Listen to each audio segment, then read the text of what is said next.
this month's edition of the Intertextual Animal. Today, I'm having Zara Altair, who is an author of both fiction and nonfiction on the web, and whom I'm privileged to have because I will ask her everything about the craft of writing on the web, and we're going to talk about her experience of writing mysteries and writing product descriptions and coaching writers. And Zara, hello. I think we can get more intertextual I think we mysteries can. and Hello. product descriptions. Thank you so much. It's always a pleasure to talk with you. Thanks for being part of this series. Um, my first question to set the stage for this talk is, what is the connecting thread between mysteries and SEO? Is there such a thread? Absolutely. It's called Okay. thinking. And I think for the connection for, I am not a technical SEO, so I don't do the technical stuff, but there are a lot of things that writers can do within the text that's on that they write to enhance search optimization. And I think that's especially true now that search engines are focusing on topics and phrase related search, and that relationship between concepts within a particular piece of text. And say your question again, because there is something I wanted to say about that. Yeah. Mysteries and SEO. Yeah. Okay, so writing a mystery is similar to that in that you're putting a structure together. In a mystery, you're actually creating a puzzle, and the way that you structure where the puzzle pieces are is very similar to the way that you structure text for the web in, say, a commercial environment, where you're leading, in both cases, you're leading the reader from one point to the next point to the next point. And the structure that is involved in how you present the text helps with SEO, because it's like, I call them signposts, it's signposts to search engines. Hey, got a bullet list here. Hey, this subheading talks more about the title. So it's the same kind of structural relationship.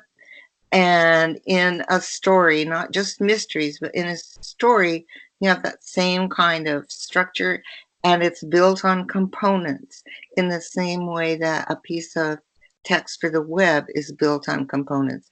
So a novel may be longer than an article written for the web, or a web page, but the structural component are the same, where you lay them out in order. A novel is built on scenes, scene by scene by scene. And the same thing happens with web text, where you're leading the reader from the big idea, which is your title, your proposition of what you want to tell them, through um, the points that you make within the text. And I think something that's very important as far as SEO is concerned, a while back, I don't remember when, you had a conversation with Aaron Bradley, and he was stressing the importance of intent on both sides, for both of the reader's intent or the searcher's intent, and the writer's intent, and making those two intent match, because that's where the connection is. There is that, because the whole idea of writing on the web is to make a connection with the right person for that business, their service or their product or whatever it might be. So I think that's very important. That is a great question, by the way. Yeah, I didn't mean to ask exactly that, but I loved your explanation. And I love the idea of components and the analogy with puzzle, Mhm. which makes me I want to ask you this because I believe people who are writing will be reading or viewing this. How do we as writers build that narrative, that full puzzle of components in such a fragmented environment, which the Yeah. web is? Well, I think it all goes back to my smart aleck answer at the beginning, which was thinking. Mm. And I do believe that there's a whole process of thinking and collecting of ideas before you write.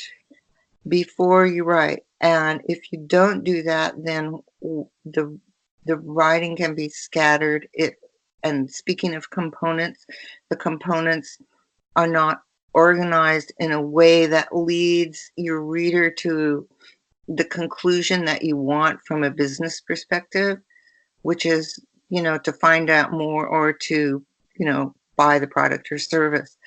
But it has to do with making that connection. So thinking, I remember we started a project that never went anywhere a long time ago, and you had set up all these little box things, for people to put things in, and I was like, Theodore, I don't think in boxes. So really at the beginning, I don't. There are no boxes, nothing is organized, nothing is structured. I have ideas, what some people might call bullet points. Well, I definitely want to cover that, and I definitely want to cover that, um, and and I, as a writer, will do the ideas. I may have specific phrases that I want to use within the text, and there's no order when I do that first brainstorming, thinking, whatever you want to call it. I'm just like, okay, all of these things need to be in here. Then maybe you can call them boxes. Then I start arranging, and there's, oh, well, this needs to go here with this, and this needs to go here with this. And, oh, I need to make a bullet list of these things. So it's like the thinking process is just letting everything come in. And, many times there's research behind writing. So that, and the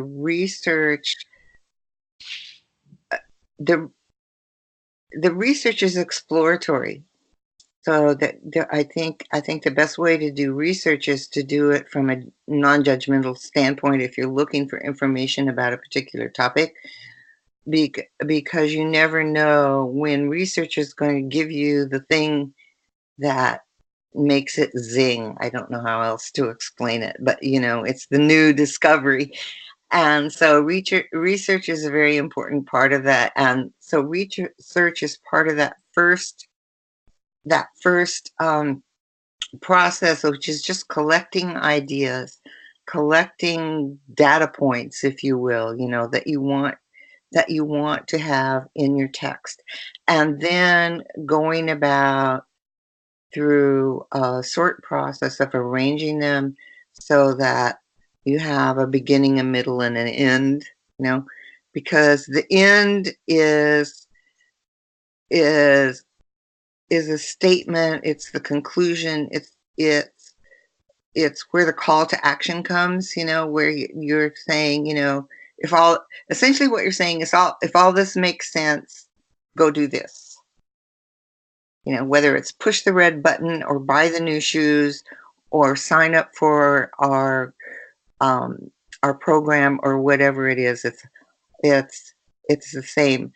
and that the way people read, especially when they skim, when they're deciding whether they're going to read the whole thing or not, they read the beginning and they read the end. So those are two important thought pieces that you need.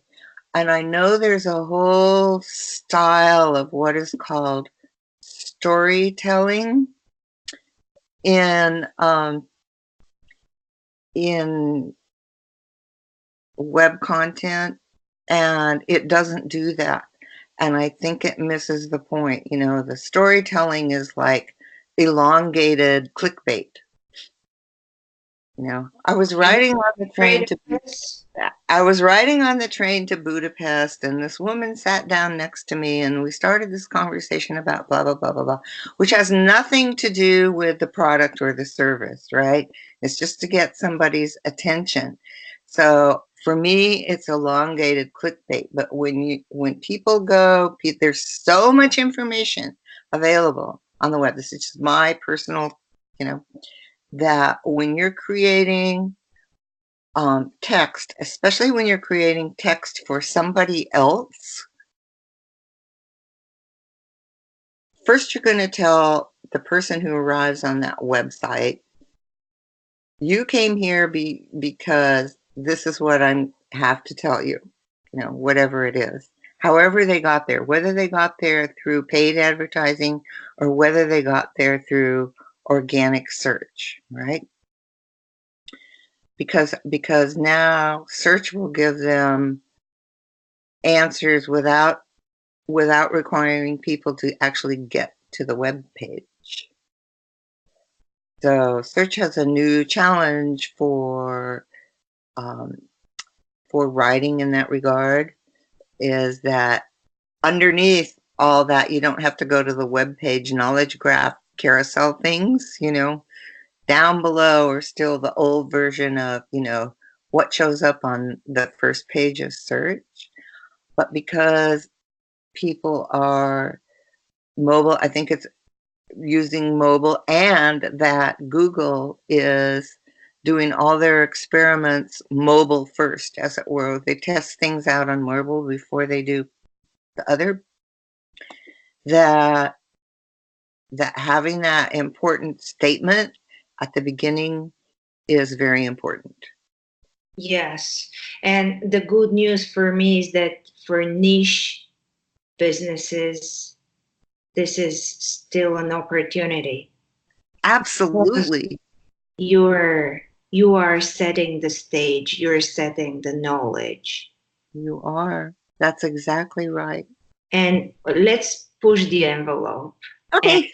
try to come up with an idea. How do you write for for a business that is popular, that is, you know, how people approach you? How do you build more interesting portals to your business through writing?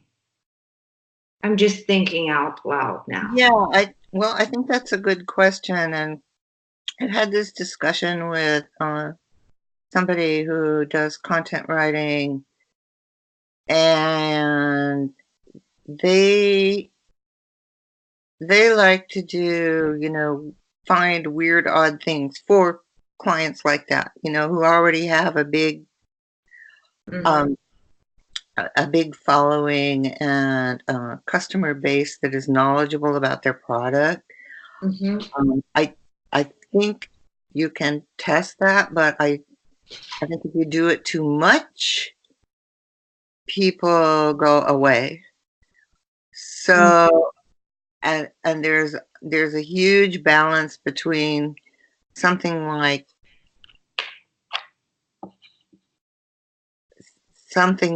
in advertising, you know, a Budweiser ad that brings tears to people's eyes, you know, when the puppy comes home, um, um, to the information that people want.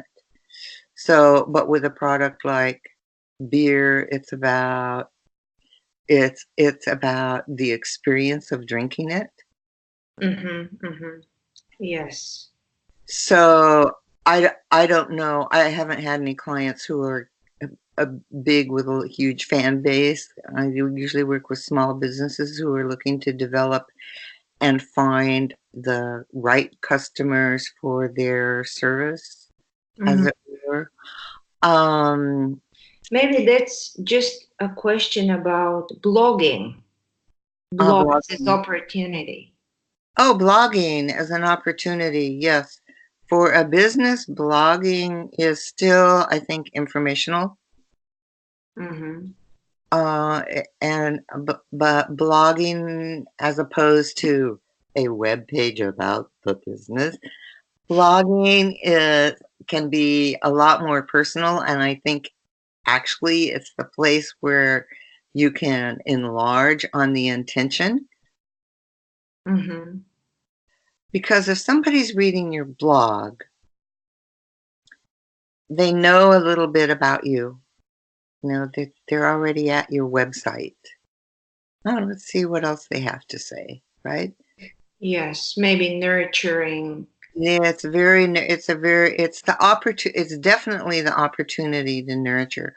I know I work with one service business where the blogs are about problems, and how the service can enlarge a consumer's knowledge about the problem and ways to fix it.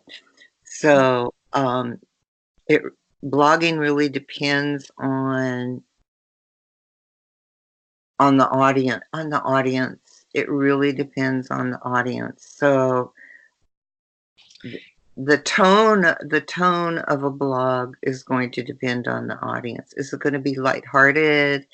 Is it going to be fun? Is it going to be educational only, without, lighthearted touches? It really depends on knowing what the audience is and what they like to consume. I just started a project now for technology, and they want to develop a new market, which has to do with healthcare professionals in large hospital systems. So, what we're doing is identifying the key people, the key roles within the hospital structure, and then looking for this is a research project, which I was talking about earlier, research. And then the next stage is doing the research to see where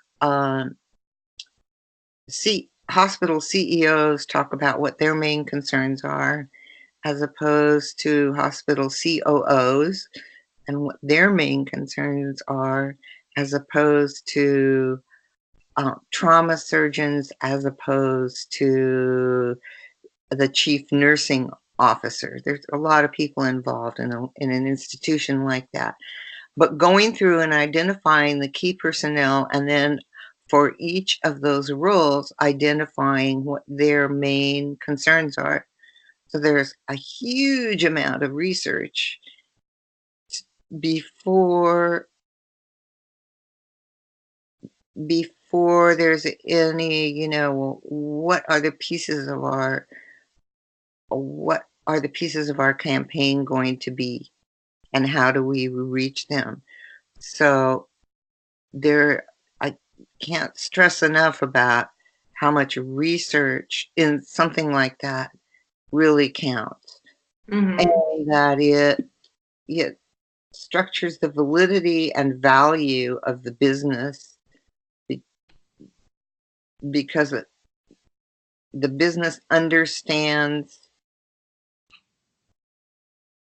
what the concerns of those consumers are.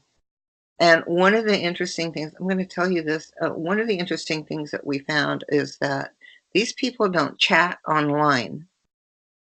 Mm-hmm. So we go to look for, typical things like keyword planners or answer the public.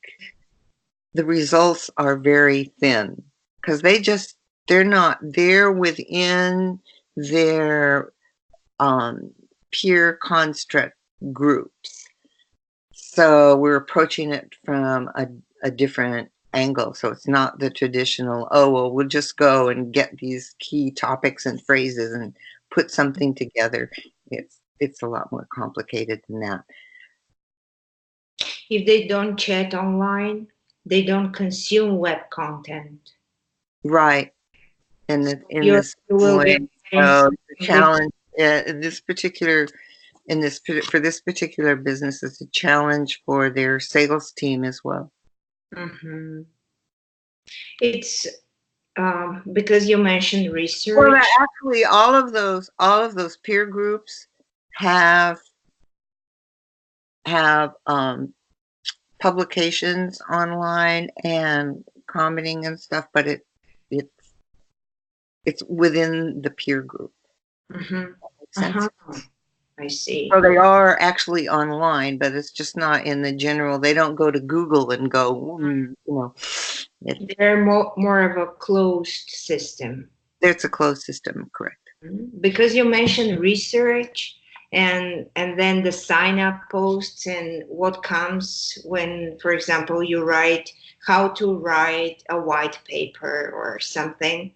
What annoys me is that when you're looking for writing recipes, you rarely get the big iceberg underneath You know what? all That's the that is research. very, very true.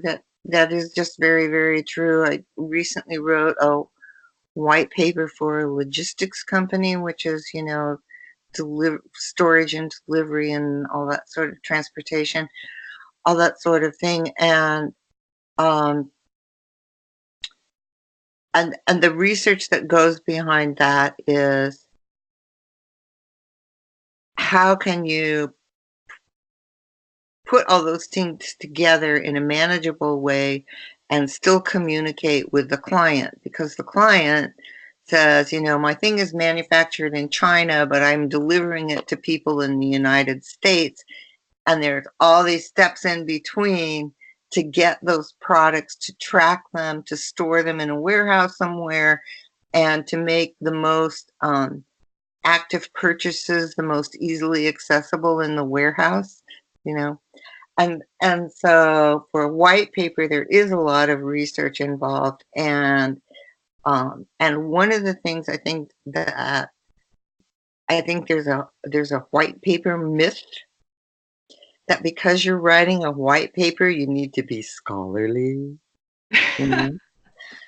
But the people you're trying to reach with a white paper aren't necessarily scholarly. So the same things apply. You need to speak in their language. And it doesn't matter how much research you've done and how you've combined all the different components to illustrate your various points in a white paper, because a white paper is quite comprehensive. Um, but I totally agree that a lot of the how to write a white paper things are the very, very tippy tip of the iceberg, where everything else is down below. And if you don't have what we were talking about earlier, if you don't do the thinking and you don't do the research, there isn't going to be a white paper. It's going to be a fluff piece. Yes. And I've speaking seen about, things that were called white papers that were fluff pieces. yes, and that's a terrible So, thing to put on the web. yeah.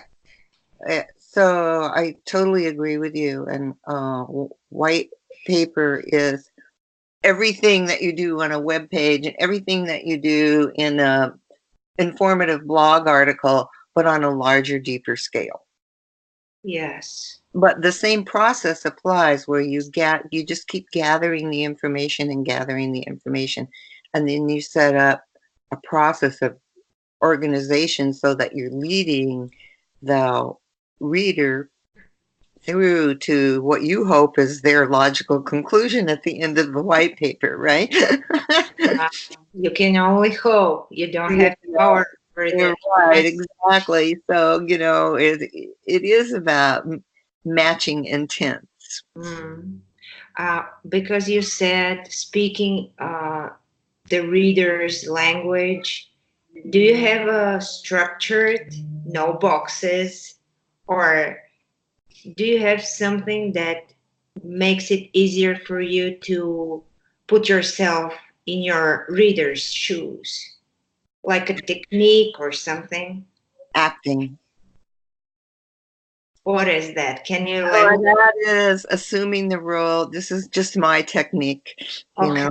I was a serious acting student when I was young, and in acting, you learn how to think and emote as that other character. And I think it's an important part of putting yourself in the customer's shoes. What do they, there's all this stuff online about, how to research where they go and where they hang out and da da da da da. Mm, But the main goal of the content that you're creating is to address and hopefully solve somebody's problem or fill a need. And so the basic principles are the same. Who is this person? How do I go in their shoes? I've been working on a website development project. It's been a little over a year now. And, every time we look at something that we want to put in or change or tweak or do whatever, part of my role in that process is to say, but wait, if the consumer has to X, I don't think this is a good idea because what we want them to do is go to this very top thing without scrolling and take this particular action. And if we put anything in the way of that, we're not facilitating the use of this web page because everything else supports that initial action that we want people to take. So it's always, and what does that person want? They want information and they want it right now. So, and they want a way to connect and solve their problem. yeah, that's Uh, why I like your website. I love the minimalism of your website. oh, thank you very much. Yeah, it's straight to the point. I don't have that, but I like yours. I thought a long time about it because I had a website that wasn't straight to the point and had a lot of information on it, Mhm. but it wasn't leading people where they needed to go. And I just went, I just need to change all of this. Are you With seeing everything different? that I've learned about, with everything that I learned in the last few years about websites, um, about making a website user friendly and how people can interact with a website and about uh, giving information with you can tell I'm not a particular fan of fluff. So I hi, I'm Tee. Hope you like my website and welcome and because I really think it's so important now that people get what they need right away because they're gone. People are gone. Mm, And I think that's something that everybody has to understand and to go back to what do you have in that first paragraph?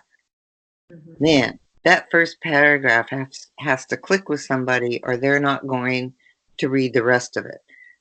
And one of the consistent feedbacks I get from the content that I create is from my clients who say they are getting feedback from their customers about how the content, whether it's a web page or blog or whatever it is, how the content really resonated with them. that particular person. So I think and let's go back to fiction and nonfiction for a moment.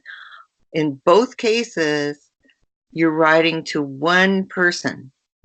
And Mm-hmm. on the website, it's the one person who landed on that page, and whether they got there through paid advertising or they got there through organic search, when they're there, you need to address their intent.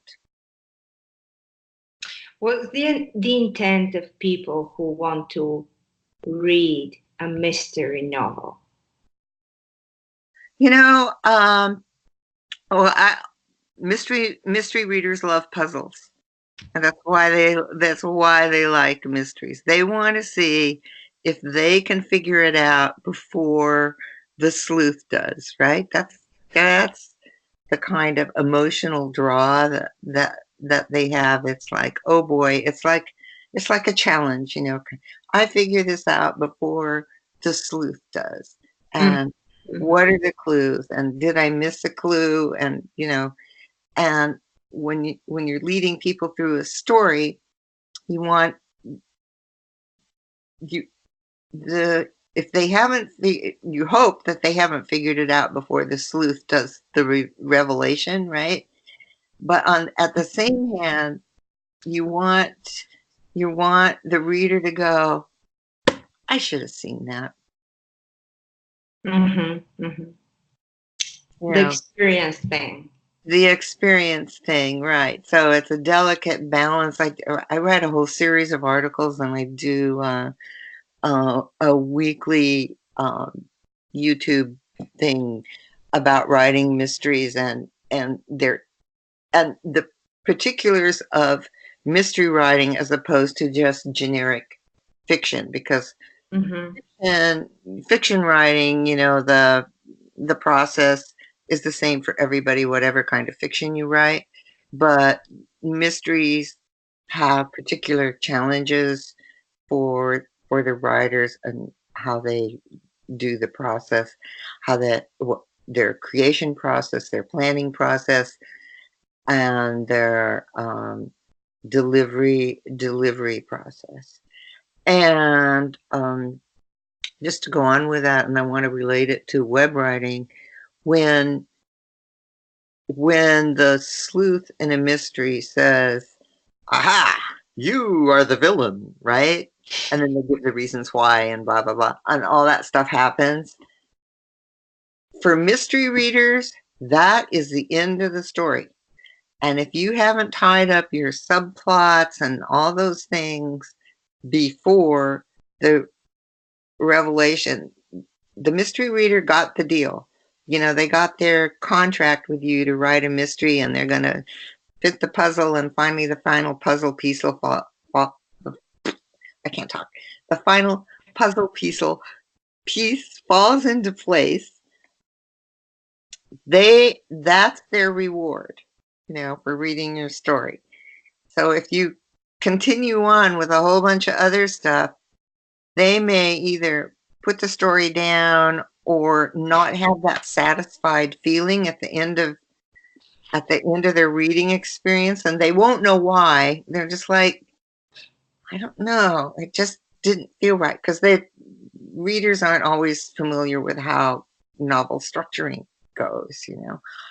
But it's the same thing for creating content for readers on the web. Is you don't want to prolong the deal, get it all up here. I was talking about the end paragraph being really important, and it is really important, and that's why you want it at the end. You don't, once you come to your conclusion, there's no, oh, and another thing, that doesn't work on the web either. It's like that process of thinking, of gathering information, and then structuring it so it has a form for organic search that search engines can recognize, which automatically makes it structured for a reader. If you're doing the structure for search optimization, you're actually making it easy for the reader to consume the information as well because you have paragraphs and sections that have subheadings and that and you have short paragraphs and you have bullet points and you have charts or everything is a component that builds the whole and leads to the conclusion. Mm. Do you know what came to mind? What? I love that, and I'm very much into this, and I'm thinking how does this change textuality as we know it? But before you answer, I just want to share a thought experiment with you. Okay. I I guess I was terribly bored by reading Habermas. It's a serious author. I was reading about publicity and the way media and press works. And Mm-hmm. I was thinking about that super serious text, which demands your time and your thought. What if I was tasked to make it in chunks and share it and kind of, change the entire thing into a more processable text Then you are working that in. loose. It was an experiment. I'm just sharing briefly everything. No, I think chunks is a good word because chunks are what people remember. And as far as SEO is concerned, this chunk is related to that chunk is related to that chunk, which means Yeah, the whole thing is about X. but they But don't have chunk, the processing time in them. I'm sorry, say that again. They don't have the processing time. If you spend time with a text like linearly, Yes, yes, you are more into it. You have more referential points. correct. And what is the bad side of chunks? Maybe that's my question. Oh, and well, it's not a question. You already answered it in my book. Is For that you you. with chunks you don't have the the linear process. You don't have the thought process involved. So chunks, it's amazing. Just talking about this with one of my clients the other day. They have um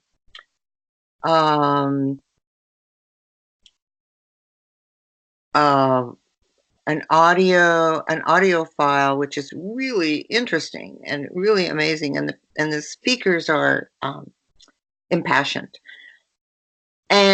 But this thing was first presented to me as chunks. They took out quotes from the thing and they said, I think we want to have these on our website. And I was reading the chunks and I was like, maybe one of these, not a whole series of these chunks. And then when I finally listened to, so this is a conversation I'm going to have tomorrow. When I finally listened to the audio, I was like, oh, wow, this is just really powerful stuff. So Mhm. I totally agree that one of the things that can happen when you pull chunks out is there's no reference. There's no reference point. So you have to be careful that the chunks that you pull out um, posit a challenge, I think is the best way to put it. That chunk in and of itself can posit a challenge to the reader because there are no references. So, something may be really intense within context, but if you pull it out of context, you're like, okay, so Fred said that. So what? You know, so you have to be careful when you're pulling out chunks. I think chunks can be very powerful, but they Mhm. have to posit a challenge to the reader because they have to like that one little piece has to like ping something in their head. from a textual standpoint, which is why I think that it, all those things that people do online with memes and cute kitties and all of those things, they are pinging something in somebody's head. Mm-hmm. And why, crazy stuff goes viral because it goes viral because it's done that little ping thing, this is really cute, or oh, how could somebody be that ridiculous, or any of the reasons that things go viral. Th- Thought pieces do not go viral. Do you know what I mean? I do. Pieces don't I go do. viral. They get a whole cluster of people who read, understand, and are enthusiastic, but they don't go totally viral. Yes. And So I think that's a really interesting thing that you said about pulling out chunks. Is you have to be super, super careful that you don't have these sticky threads of referential material that's missing from the chunk. Chunk has to be able to absolutely stand on its head, which must be what you must be finding and reading about PR, because PR takes the sound bites and the chunks and uses them per se. uh, I don't want to start the topic about Yeah, okay, it's PR. okay. I worked in No, PR it's just a long time because ago. there It's it's a, just, part of that is finding the thing that stands on its own that represents, rightly or wrongly, so that represents what the PR um, a service wants to represent for their client.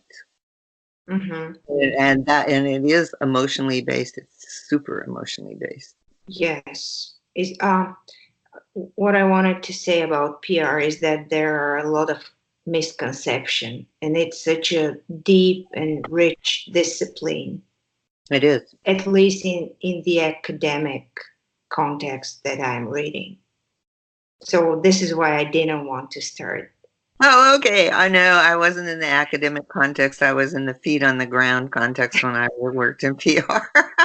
Wow. Tell me about your work as PR. What? Tell me about it.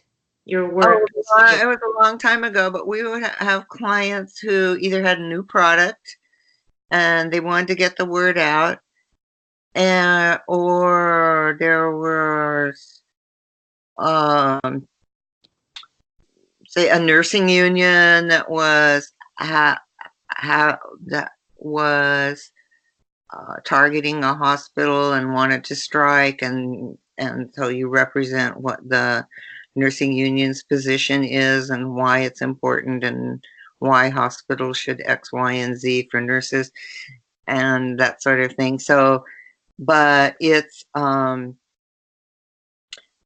very, what we were talking about a minute ago, representational and it is very tied to public awareness and emotion. Hmm. Hmm. Things Even, we're touching too when we write for the web. yeah, So right. many background we can relate to this and refer to it, Hmm. to these practices.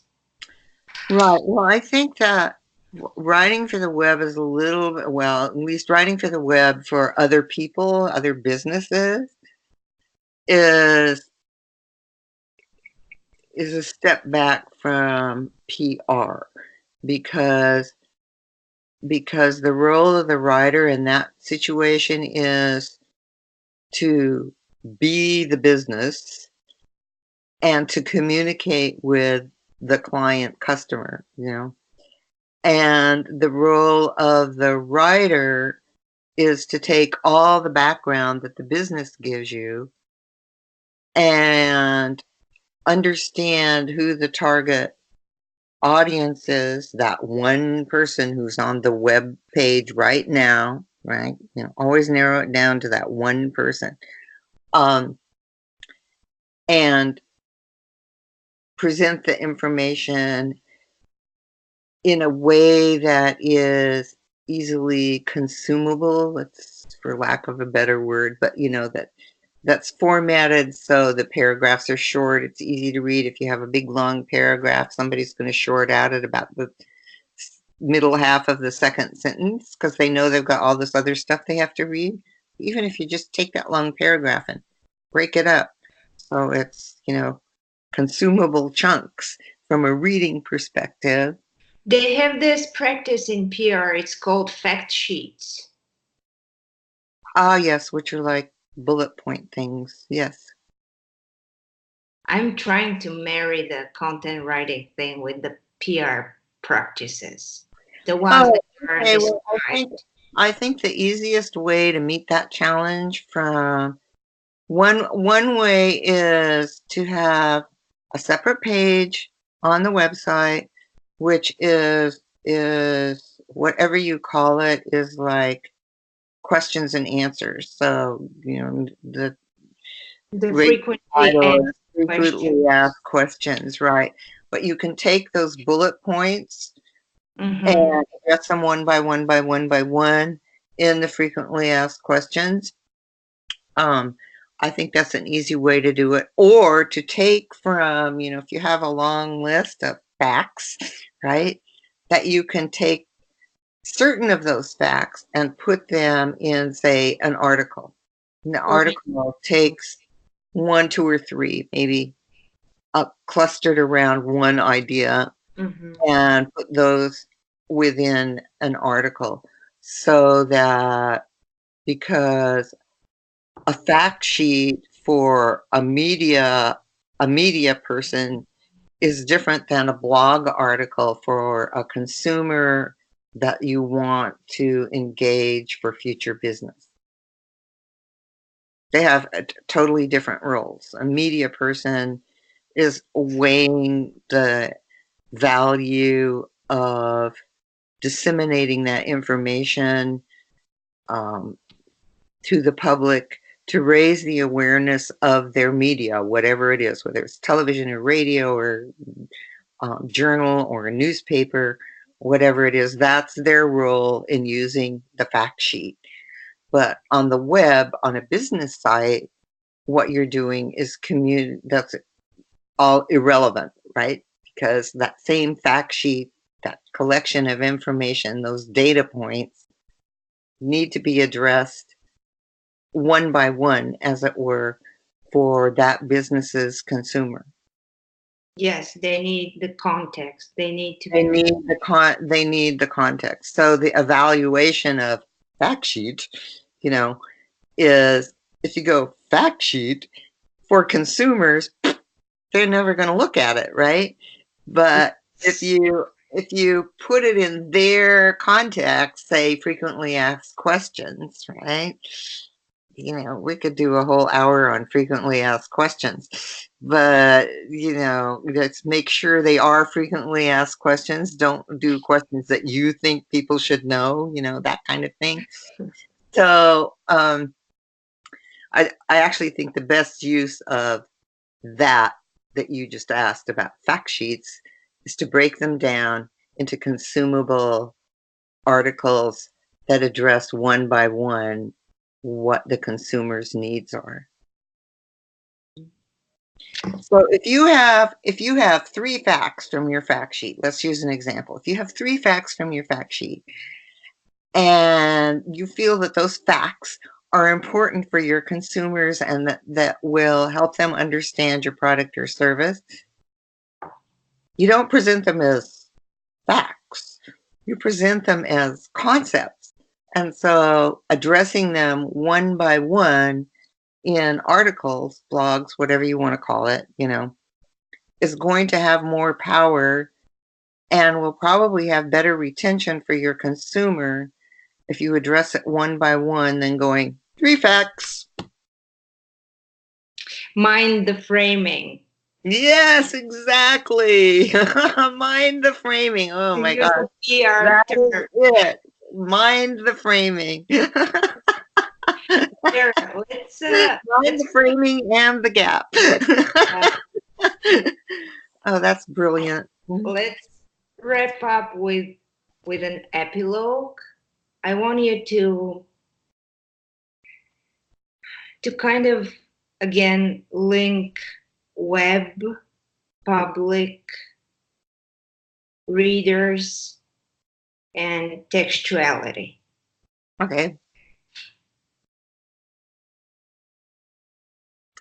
I'm I'm doing my sort. Yeah, I'm waiting.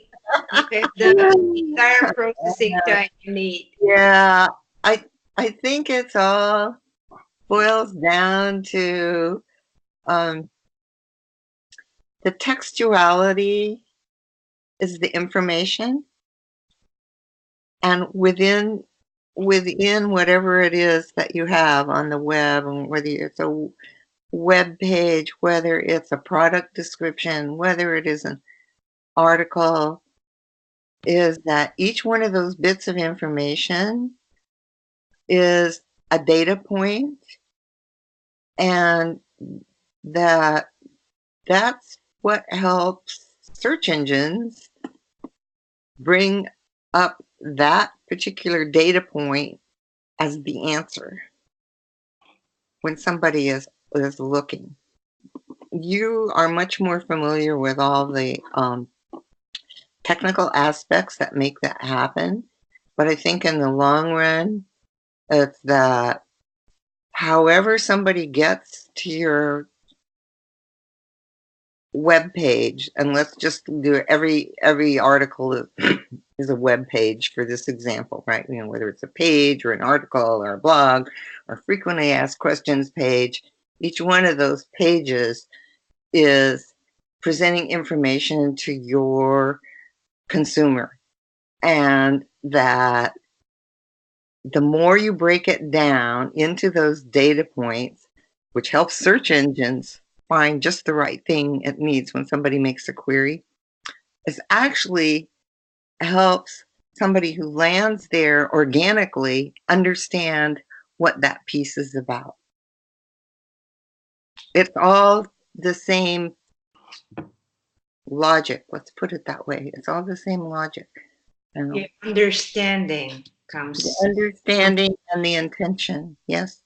because you started with what brings mysteries and SEO together. You said Mhm. thinking, Yeah. and what brings web, public, reader, and textuality together, understanding. Understanding. Right. Exactly. That's it. So Yeah, that yes, yes, yes. So it's mind the framing. That is wonderful. I'm going to be using that okay. because a data point, a data point floating out in space is not the same as a data point that is connected. So actually that's the conversation I want to have with the client about those excerpts from the really powerful audio, which when you look at each one of those chunks pulled from the audio as text, they don't have the power They because don't have the it's ground. all the connectivity. Yeah, Mm-hmm. Great. Another word, connectivity. We need to have another talk. we do. I have a lot more questions that I had before now, but we need to wrap up. Is Okay, there well, something I didn't always ask you? a pleasure talking with you because it's always interesting, and then there's always some jewel of distillation that you come up with. And today it's mind the framing because it's so true. It's so important. Without framing, there's just unconnected bits. Mm-hmm. Thanks a lot for this. Oh, thank you. Thank you. Thanks to our um, to the people that were watching, and I'll see you in the post and in the transcript of this video. Stay tuned for the next intertextual animal episode. Bye bye.